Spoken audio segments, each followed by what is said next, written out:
Welcome to the Inside Eco Devo podcast. I'm your host, Eric Thurman. On this episode, we're talking about Missouri's Southeast region, and sitting down with us is a special guest who's going to tell us all about it, and I'll let her introduce herself. Hi, Eric. I am Lesley Rone. I am the manager for the Southeast region, which is 27 counties. It's a big area of Southeast Missouri. St. John, all the way down to the Boot Heel, west of West Plains, so Douglas, Ozark counties, all the way east to Tennessee, Kentucky. So it's a big region, very diverse. Excited to talk to you about it. Well, excited to have you here and excited to dive all into it. Before we get into all things Southeast region, I know recently you've been designated the Delta Regional Authority appointee. Could you just tell us a little bit about this designation? What does it mean? What's the role entail? Why is it important? Kind of give us the rundown on it. So the Delta Regional Authority, it is a federally authorized and appropriated organization. First time it had an appropriation was 2008. It was authorized in 2000. It is 252 counties in a 7-state region. So and if you imagine where the Mississippi River flows down, starting around Illinois, it's kind of those counties that cluster around the Mississippi River area. Saying that, though, I just said our Southeast region goes all the way over to Douglas County. Those are DRA counties. They're Delta Regional Authority counties. They can receive some of that funding. So the idea behind the Delta Regional Authority, typically in that area, you have persistent poverty counties. You have struggling economic development areas. You have workforce training, tons of workforce training needs that have to happen. And you don't have a lot of urban areas. So the purpose of DRA is to have specific funding. It's usually around $35 million a year, whatever Congress decides. And it is to promote job creation. It is to promote community development in those Delta counties. So for us, it is the entire Southeast region. I'm very honored to have Governor Parson make me the designee. It works out well because it is the Southeast region. The economic development, the DED Southeast region are all DRA counties. So it's a good fit. Something we really do with DRA funding is that when we have a community that maybe they need to improve a road, maybe they need to install a signal, maybe they're trying to develop an area of town that needs additional water lines, we are able to traditionally look at CDBG, the Community Development Block Grant funding. We're able to look at Department of Commerce EDA funding, but then we can also look at DRA funding and use that to supplement kind of as a little bit of a gap filler for some of those projects. And the nice thing with DRA funding, because it is focused toward economically struggling areas, they allow you to use DRA funding as match funding for CDBG EDA grants.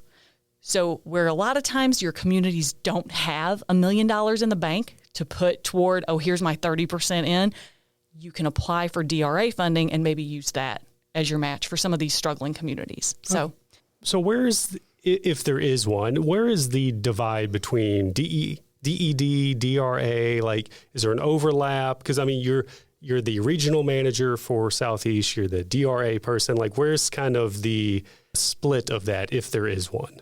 Well, so you're catching me a few days after I got the appointment, so maybe a little early to ask, but I can say actually from my previous work, I worked with the DRA staff when I was working on the federal side. A lot of the DED, DRA, it's going to be overlapping in terms of using DRA resources to promote projects that DED works on, if that makes sense. Yeah. It's not conflicting whatsoever. It's just giving you another resource. A lot of times what Lori Becklenberg, Shauna, Michelle, they always talk about tools in our toolbox. Well, in the Southeast region, we're able to use DRA as just another awesome tool in the toolbox that we can use for businesses, communities, counties, municipalities. So for your region, it's a big, important thing. It's huge. Yeah. We love the fact that we can pull from DRA. And honestly, when we are talking to some companies that maybe it's a new start and they're looking at other states and Missouri, a lot of times companies don't realize that DRA is another bucket that we can pull from, another tool we can use to provide resources to the community to get that infrastructure going to help their company succeed. So we love the DRA tool. They've got some great leadership. Dr. Corey Wiggins is the federal co-chair of DRA. He is, I believe, from Mississippi, possibly Louisiana, but those are the DRA states. It's Illinois, Kentucky, Tennessee, Missouri, Arkansas, Louisiana, Mississippi, part of Alabama. So there's kind of 3 DRA-ish type things in the country. There's the Appalachian Regional Commission, which that's like West Virginia. That's kind of your East Coast kind of coal belt area. I'm talking with my hands a lot. You're probably like, this doesn't translate, but that's okay. So Appalachian Regional Commission is up in West Virginia. Joe Manchin's wife, Mrs. Manchin, is actually the director for the ARC. Then you have DRA, which is Dr. Corey Wiggins. And then there's actually a Southern Crescent Regional Commission, and it's more the Gulf Coast. So North Carolina, South Carolina, the rest of Alabama, potentially a little bit of Florida, but it's more that Gulf Coast area. Gotcha, okay. And some of those counties that also have struggles just like the Delta counties have. I don't want to go too far down the Delta regional discussion because, like you said, it's a few days in. Maybe we'll have you back on to give us a real deep dive on DRA. Sure. Just one more quick question on that, and we'll jump right into Southeast talk. So between the 252 counties and the 7 states that you mentioned for the DRA, are you just the sole like Missouri person? Is there other people in those states that you're working with? Or are you like the person for all of those counties in those 7 states? So I am the Missouri designee. Governor Parson puts trust in that designee to go and speak for Missouri when they're talking about, here's how we're going to structure programs. Something they changed, just for instance, over the last year, there's 2 major programs that DRA uses. One is called CDAP, State Economic Development Assistance Program. It's got a open window, kind of like our neighborhood assistance program cycle. It's an open window. Our regional planning commissions can apply for funds, but then they also have another program. It's community infrastructure funding. That they changed from being one open window to being a rolling throughout the year. The DRA designees from each state sit in on board meetings and help make those decisions. You know, look, it's a better idea for us to have what we call CIF, the Community Infrastructure Funds, open rolling throughout the year when we have companies that want to come, instead of saying, oh, if you can wait just 8 more months, this window could open and it could be some additional infrastructure funding. So that's what the designee does, helps speak for the state on what could be most helpful for the opportunities their state is seeing coming in. So yeah, exciting stuff. Congratulations on the designation. I'm sure more work is great, more responsibility. Oh. But yeah, let's jump into Southeast region, and we'll start really plain here. Tell me about your region. What is the Southeast region? At top, you kind of gave us the kind of borders of it, but maybe a little bit more details on how you would maybe classify it, or if somebody asked you, hey, what is the Southeast region? What would you tell them? So it's very diverse. I would tell you that first. Out of our counties, so there's myself, I serve as the manager. I've got 2 people on my team. Sandra Cabot lives actually in St. Genevieve, so she's up in the north area. A lot of the things she deals with is mining. She's got Doe Run Mine. She's got Missouri Cobalt is in her area. So she deals a lot with mining expertise. Then there is Lori Dunlap on my team, and she actually lives in Poplar Bluff over in Butler County. What they deal with, completely different than the mining. They have tourism. They have Shannon County. They have Reynolds County, where you're looking at Current River, Carter County, Van Buren, and they're looking more at a tourism aspect. They've got a lot of government lands there. They've got the Mark Twain National Forest. She's working with them on different opportunities that are completely separate than what Sandra works up in St. Genevieve, St. Francis County area, Iron County area. Then you've got me. I actually live in Pemiscot County, so all the way down in the Boot Heel. I kind of joke with Lori Becklenburg that I grocery shop in Tennessee because it's closer, but that's not really great for working for economic development. I love our Missouri grocery stores, but man, that Dyersburg grocery store is really close to my house. So I'm really close to Tennessee. Where we are, it's all agriculture. I say all. It's agriculture and it's metals. We border Arkansas, and Arkansas has Big River Steel, and they have Nucor Steel.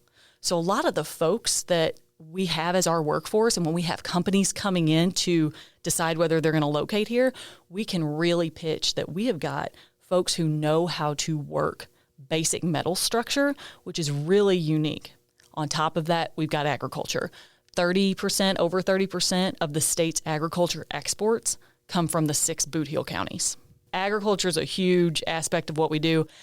Really interesting when you look in terms of DED. A lot of times when you look at Missouri Works, it's how many jobs are you creating? What's your capital expenditure? So if you have something that's coming in, it's going to be 200 jobs. That's fantastic. With agriculture, you can have a facility come in. Maybe it's a rice mill. And maybe that rice mill is only going to employ 25 people. But you have to think about the secondary inputs, how that's going to affect the economy for all the rice farmers in like a 4-county area, because now they have a completely new market.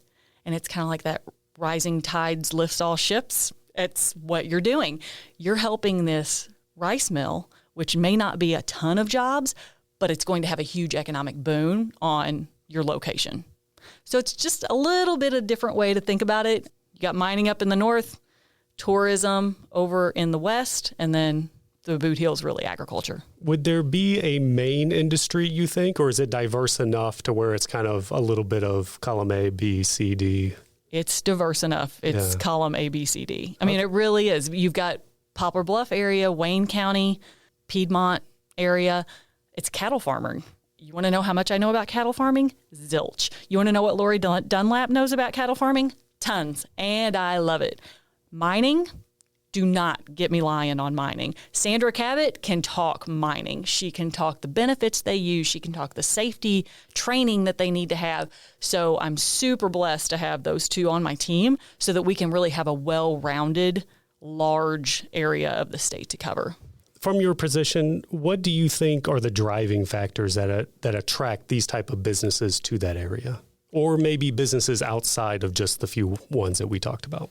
Well, I listened to Taylor's podcast. It really is location, location, location. You can't move Current River. You can't move those natural resources of the mines. Those are there, and you can't change the soil. So we have, I could get into some detail on like Little River Drainage District and how they turned the Boot Heel from a swamp into usable farmland with federal legislation, and that's why the farmland is so good down there. It's completely flat. You can't get that anywhere else. So you can irrigate probably about 85% of the land in southeast Missouri. It's fantastic for farmland. The funny kind of flip side is it's also fantastic for what we call greenfield sites. So when a company is looking and they need 600 acres, Subash Alias kind of foams at the mouth when he looks at all that land. And he's like, I don't even have a hill to move. And I'm like, I know. It's completely flat here. Subash is with Missouri Partnership, as you know. They work on bringing existing companies in other states into Missouri. And so when you see that flat land, it's so easy to work with and just to build a new building, construct a new company. And we also have the railroad, we have the river, and we have the interstate running through our area. So it's very diverse in what we have, especially when you look at the mining. You can't move that. You can't move the river. But then you also have the flat land and the dirt that's awesome for farming and awesome for building. And then on top of that, the workforce in the area, can you talk a little bit about the kind of workforce mentality, the type of workers you have there? Obviously, they're going to be miners and farmers and things of that nature. But one of those things that businesses want to hear about when they move in is, what's your workforce like? So workforce is always an issue. Having enough folks. We have a different mentality in the workforce now. You don't take a job and keep that job for 20 years. People jump around. But when people find a job in Southeast, it doesn't have to be in their backyard. That's a big pitch point for Southeast. So you have some really rural areas, and that's where all these greenfield sites are. But when we look at when Jeff Pinkerton runs economic data on where people are traveling from, it is nothing for employees to travel 60 miles to get to work. Whereas in St. Louis, if I live in Wentzville and I work in Arnold, it might take me an hour to get to work with traffic. Well, where I live, if it's 58 miles, it's probably going to take me 55 minutes to get there. It's just a straight shot. There's no traffic, and people are willing to travel. We can pull people from Kentucky, Tennessee, Arkansas, and then, of course, in Missouri, and you can pull them from a lot of different communities to populate that workforce. Yeah, I was going to ask about just the natural way that Missouri is formed in that area with the Boot Hill. There's so many different states touching that area. That's got to be some kind of driver, obviously, for workforce, also for businesses moving their product. You're kind of connected to a nice wide market with all those states there. You are. We had Carlisle Construction, which was actually a Missouri partnership project. It opened about 12 months ago. They weren't even looking in this area. But then when we said, look, we have a greenfield site and look at the transportation hub that you have. They have rail right there. They have the interstate system. It made so much sense for them because it's not only I-55 that's running north and south. Where we are, we also have 57 that runs through Kentucky, Illinois, up to Chicago. So it's just a really easy corridor. We also have Highway 60, 4-lane highway, runs all the way across the state. It's a really nice area to be able to move your goods. And then something that we also have are the ports in Southeast. We have New Bourbon Port, which is up kind of straddling St. Genevieve and Perry County. We have Semo Port, which is, funnily enough, straddling Cape County and Scott County. Then we have New Madrid County Port and Pemiscot County Port. All those ports can take ocean-going vessels, load grain, load materials onto a barge, head straight down to New Orleans, and then go onto an ocean-going vessel to export goods.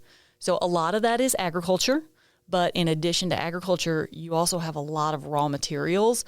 The mining, there's some talk right now of opportunities to use those raw materials and get them to the river and use that resource as transportation as well.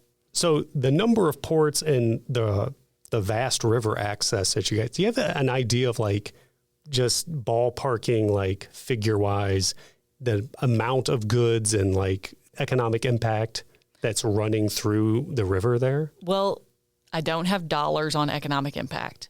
I have the knowledge of, if you look at farms that run up and down the river, they have equipment sheds, they have offices, they don't have tons of grain bins. When you get up into kind of the western farm area, even central Missouri, you're going to see a lot more grain bins. So when you're in Southeast Missouri and you're close to the river, what you'll notice are not a lot of grain bins, and it's because when a combine takes a crop out of the field, they can drive it directly to the river, and it can either be put on a barge or into one of their huge grain bins and then go on to an ocean-going vessel. The impact on locals, the impact on the farming community and agriculture, we just talked about how great it is that everything's so flat. It's also right there at the river. So you just can't beat that. You cannot beat the location of having an agriculture export in Southeast Missouri. So when we're talking Southeast Missouri, we've kind of run through a lot of little details here. Is there anything that you feel like strongly about your region that maybe people don't really know about that you want to talk about, or just something that you think puts the button on like, this is what Southeast Missouri is, or the Southeast region? When we talk about Missouri being business friendly, it absolutely is. If you want a region that wants to grow and they want businesses to come in, that's Southeast. I think that's what I would talk about. You have people that want to work. You have community leaders that want to grow. They want to bring in business. They want to bring in workers. They want to bring in opportunity. And they're not afraid to look at different industries in order to grow their communities and provide those opportunities. Southeast Missouri has got some of the hardest workers you will ever see. We just talked about it. They'll drive 60 miles and not bat an eye to have a good wage, to have a family supporting job. Our communities also reflect that, whether it's elected officials, community leaders, chambers, they are going to push to have companies come in, and they are not going to throw up roadblocks to have different industry grow in their area. Yeah, you mentioned Carlisle just a little bit ago, and I think Sykeston area, one of the biggest investments that area has seen in for a while. And I think what are they're doing, like some kind of foam material down there for insulation, I believe. So yeah, I mean, I guess big investments like that kind of pep the communities up and show like, hey, it can work and it can happen. We have the workforce and we have the knowledge, the skill, and the gusto to go for it. Well, and it's the community saying, come here, we're going to help you. When Carlisle came in, it was a greenfield site. They needed a expanded highway. So it was 2-lane to get into Carlisle. It got expanded to 4-lane using governor cost share through MoDOT. It used EDA funding. It used DRA funding because not only did it go from 2-lane to 4-lane, but they also got a signal put in, a stoplight put in that now I have to go through every time I go to Walmart, which is fine. But that's just another example of these communities don't just want the companies to come, they're going to help them come. They're going to look at those outside resources to make it as easy and as attractive as possible to get those new jobs and new opportunities into Southeast Missouri. Yeah, for sure. Kind of a sidebar talking about Carlisle. We were down there not for the ARPA tour, but it was in the area and they were doing the announcement for the building opening. So we went there to cover it. Just flashbacks of how ungodly hot it was in that building. I think it was during the summer. It was like 100 degrees outside. We're thinking, hey, great, we're going to be inside. We did not know that due to the nature of what they produce there, this foam material, it has to be kept at a certain temperature. So though it's blazing hot outside, they had the heaters on inside. It's the humidity level. Oh my gosh. Oh yeah. So it's flat roofs. If you ever look at huge buildings, typically have flat roofs. What they make at Carlisle are 4x4 or 4x8 sheets of that flat roof insulation. And they stack it about 6 foot high, and it has to be cured for, I believe, 32 hours. I may be off on that a little bit, but at a certain humidity. And they don't care if it's 98 degrees outside. They just need to keep that humidity level correct. You talk about what type of hard workers there are in Southeast. When you go through an aluminum smelter, if it's 70 degrees outside and you're at a pot line, it's probably 90 degrees, 95 degrees at the pot line. Those guys show up and they work every day. And that's the type of hard workers. That's the type of workforce you get in Southeast. They are going to show up and they are going to work. Yeah. Yeah. That right there says, yep, here's our hard workers. I asked Taylor this question. I'll ask you the same question. Can you kind of give like a day in the life of a regional manager? I'd imagine most of it's going to be similar to, what Taylor said, but because your regions are so unique in subtle ways, your day might be a little different than hers. So I just want to get your perspective on that as well. Every day's different. And I think Taylor said exactly that. Every day is literally different. It can be a little different in Southeast because St. Louis, they do a fantastic job of coordinating with the economic development councils that are around, the big chambers that are around. We don't really have that as much in Southeast. We have, out of all of our counties, 6 paid economic developers, and that's it. So a lot of what we do, it may not be an economic development council, but we're meeting with the chamber. We're meeting with the mayor. Lori Dunlap does tons of meetings with the mayor, with just community leaders who are interested in bringing different businesses, different opportunities to the community. One thing that comes to mind, thinking about DRA, there was recently an announcement that a CDAP grant is going to the community of Thayer for a water system. That water system is going to allow a big truck stop to come into Thayer on Highway 63. That's huge for the community. The real driver of that project and applying for that grant was a man named Bob Ekman. He's fantastic, and he is a local business owner in the community of Thayer. So when you don't have that urban center, when you don't have a lot of paid economic developers, which we don't in Southeast, a lot of what we do are just personal relationships, know who the drivers are, know who's really trying to bring business in, and work with them as much as you can to educate them about those tools that we have in the toolbox. They don't have the ability to go to MEDC conferences. They, especially if you're in Southeast, for me to drive up here takes about 4 hours. So when legislature is in session, they're not necessarily coming up here every week to talk about different pieces of legislation that could be helpful or be educated on different pieces of legislation that could help them. So a lot of what we do, building personal relationships and sharing information with folks, just helping people get across the finish line on some of the projects, a lot of which is going to be infrastructure for their communities, just readying them to have those businesses come in. And how do you go about setting up those personal relationships? Is it kind of just knowing what's going on in your area, cold calling, or are they coming to you? How does that instigate there? So luckily, it's not a lot of cold calling, but it's a lot of community involvement. We will go to chamber meetings. We'll also go to regional planning commission meetings. We have county commission meetings. Sometimes we'll just go to the courthouse, sit down with the county commission and say during their normal weekly meeting, hey guys, what do you have going on? We have to build those relationships. We have to get to know those county commissioners so that when they hear, hey, there's a company that's wanting to come in, they know to call us so that we can make sure they know about those state incentives that are out there to help them make that decision to open up and when to open up. Okay. So when you're getting these projects and you're working and getting these personal relationships set up and all that, can you talk about bringing a project from start to finish? I don't know, each project's going to be a little different and there's projects that you can't talk about details on, but can you just kind of give us an idea of what that's like? Because I know some of these can go on for years. They can. Some of them feel like they already have, even though I've only been with the department about 1.5 years. But there are really great projects. Sandra just worked on one. Up in her area, there was a female veterinarian just opened a veterinary clinic.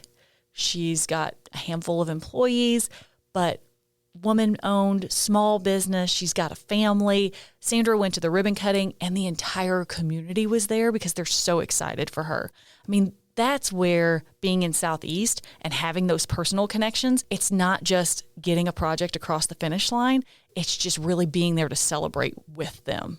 And sometimes it's those handful of jobs that are really going to make a huge impact on the community. Having that new boutique that's opening up, having that new rice mill that's going to be opening up. It's just a lot of there's different ways to celebrate those projects in Southeast, but there's also the big wins. You know, we had Missouri Partnership, had Carlisle that came in. I've got a couple proposals out right now that would be hundreds of jobs. You look at those and you get really excited because you see that's a huge community impact. That can be transformational to some of our communities. And I feel like when the companies are talking to us about coming to Southeast Missouri, they can hear that in our voice that we know they're not just going to be in the community, they will be part of the community. And we are going to love them for being there. Yeah, that veterinarian clinic that you mentioned, comms team went down there, myself and Taylor. Not Taylor Masdra that we heard on the St. Louis episode. We have a Taylor on the comms team as well. But we went down there and like you said, yeah, a bunch of people turned out and like not a whole lot of jobs. But what struck me was the fact that it's really the only veterinarian clinic in so many miles. I forget exactly how many miles he said. So the impact to the community to get those services to families who have pets, lots of families have pets. So although there's not a whole lot of jobs, the communal impact seemed very large. No, absolutely. I mean, when you're adding a service like that, you can be cutting down someone's drive from 1.5 hours to 20 minutes now to get their pet to the vet. So, I mean, it's really impactful. I love how our community relationships play into the projects and kind of keep us motivated, keep us inspired to really work for these folks and help them get across the finish line. Yeah. And talking about motivation, inspiration, all that, is there a particular project that you've worked on in your time with the department that you're exceptionally proud of or was rewarding in some fashion? I don't want to say favorite because we don't want to play favorites, but is there one that it just kind of is one that you're like, that was a really good one?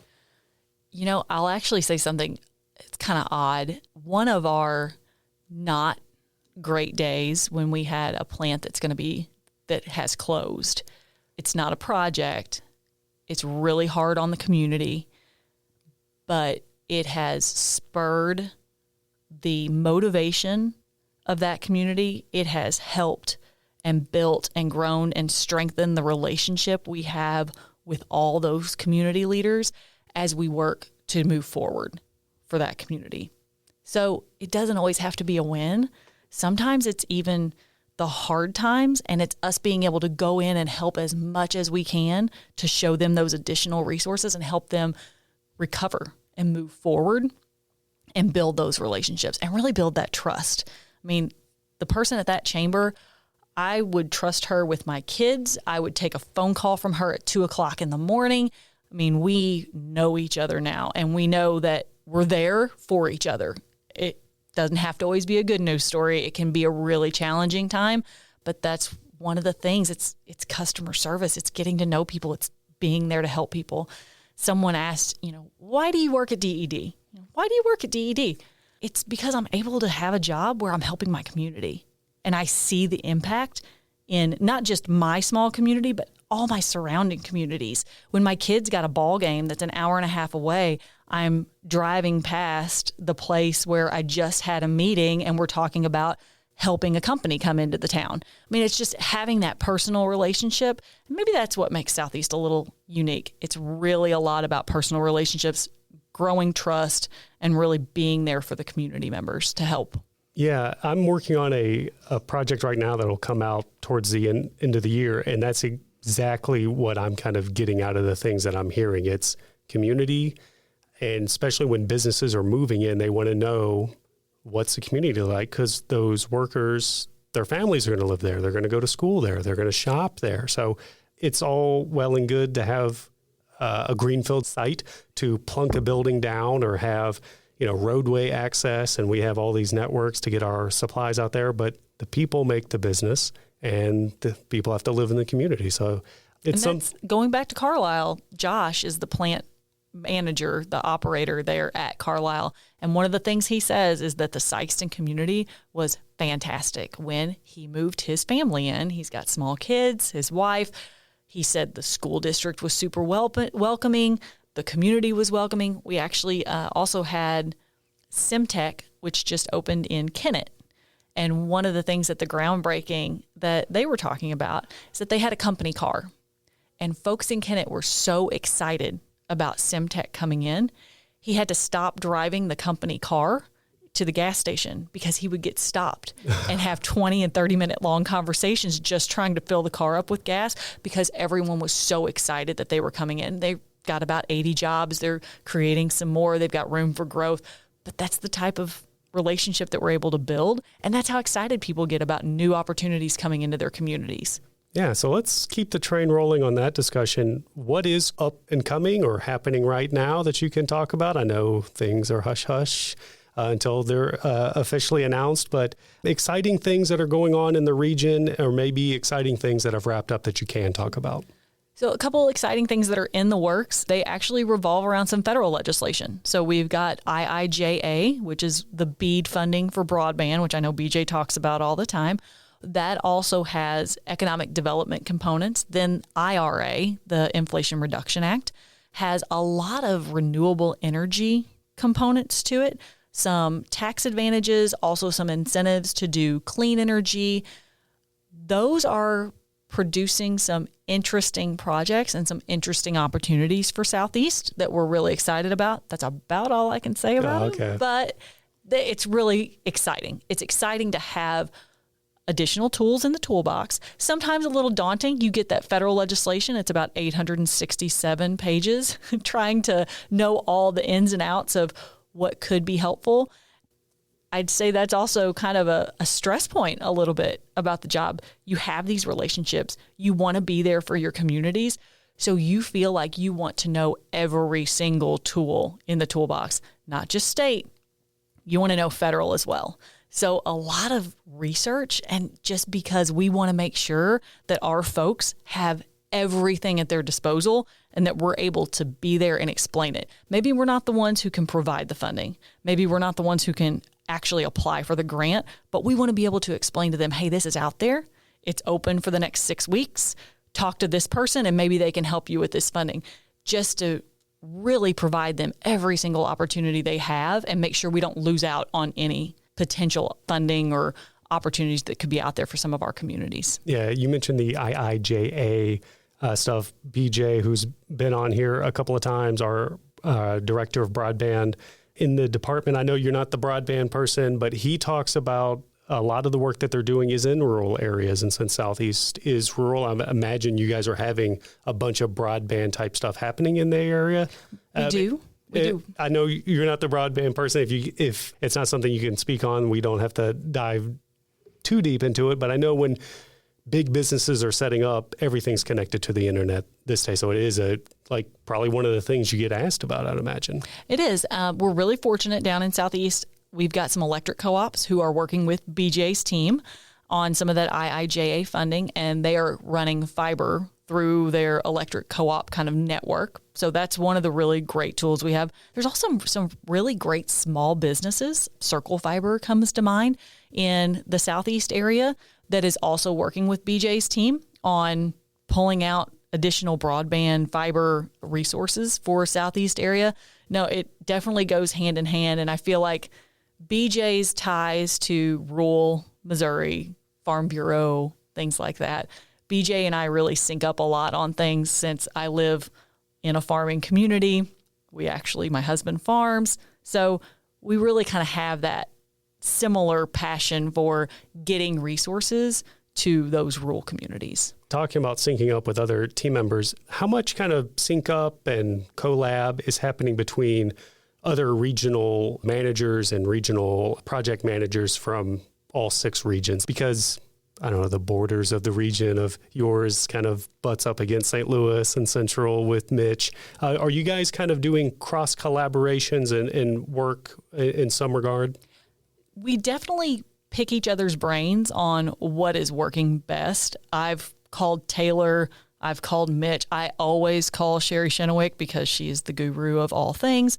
Actually, that kind of tough news story, the plant closure was Teresa. Her region and my region had the similar closing at the same time. So we worked really hand in hand on that.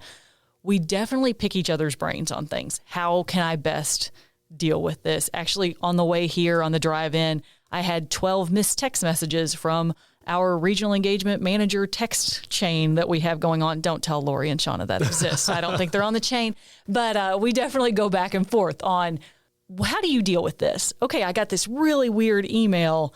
Can I do anything? I think Mitch had a traveling petting zoo and he was asking, can I help them? And Taylor wants them to come to her kid's birthday party. I mean, it's just, we definitely have very collegial attitude, very collegial working environment.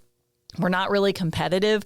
If one of us wins, the state wins. I mean, I want everything in Southeast Missouri, of course, because that's the best place to be. But we're not going to fight each other on projects. We definitely collaborate with each other, though. Well, when I have Mitch on here, I'm definitely going to ask about that traveling petting zoo because that sounds very interesting. I don't know how that works and if it qualifies for Missouri Works, but by that point, he should have it figured out. Yeah, for sure.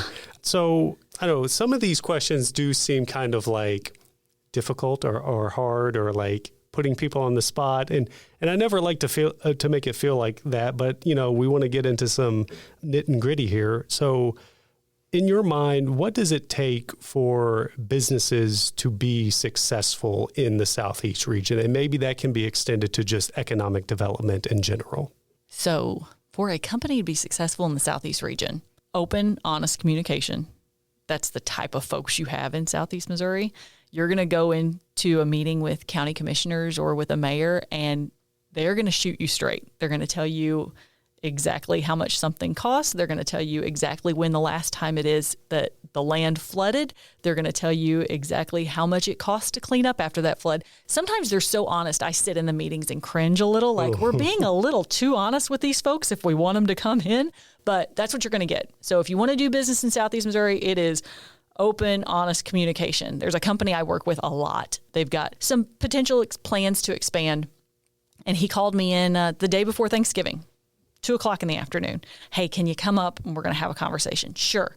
And I sat down and the first words out of his mouth was, look, I don't really know if I can talk to you about this, but I'm going to because we have that kind of relationship. And I'm like, I'm here. You tell me. I will be as open and honest as I can with you about whatever information you need. I think I'd say that about Southeast Missouri doing business here. Be open and honest. know that you're going to have folks that are going to be hard workers, and you're also going to have a lot of really good partners. Something that Missouri Partnership, when they're doing attraction to come in, and we do as well if we have a new start that's going to come in, we will set up meetings for that company to meet with other companies in the area so that they can have that honest conversation about how hard is it to hire folks? How is it to work with the local education agency, the community college? How's the tax base? Are you getting hit by the assessor and you didn't? We'll set that up. So it's really just making sure that they're ready to have those honest conversations and know that other companies around them also want them to succeed. That's a big part of it. I think a lot of companies are surprised when neighboring companies are trying to get them to come in because they just want the whole area to succeed. And they don't see it as a competitive nature as much as it is just, again, rising tide lifts all ships. Let's get more folks in here. Let's get more families in here. Let's build the community. And similar to that previous question, why should companies locate in South Region or maybe just Missouri as a whole? And maybe this is kind of the moment to here's our pitch. So here's our pitch is we are extremely business friendly, and we're not just business friendly for the first 18 months. You're going to be in a state that has leadership on the local level, on the state level, that wants you to be here to create jobs. It's not going to be an enticement to get you in and then we pull the rug out from under you. We're going to give you a pitch. We're going to show you a proposal and give you as many incentives as we can. If you're going to hire good people, if you're going to provide great jobs, we want you to have great incentives. And we're going to continue that.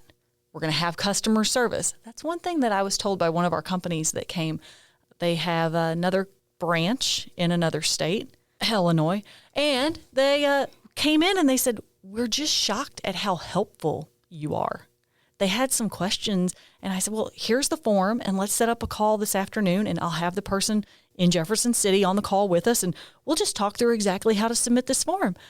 And they were shocked. They'd never had that type of customer service. So I'd say that's why you come to Missouri, not just Southeast. Missouri in total, we are here to help. We want you to succeed, not just on day one, but on day 1,000. We want you to stay, we want you to grow, and we want you to continue success. This is the moment of the podcast where I open up the floor to you. We've talked about a lot of stuff, but I'm sure there's probably more that we can keep talking about.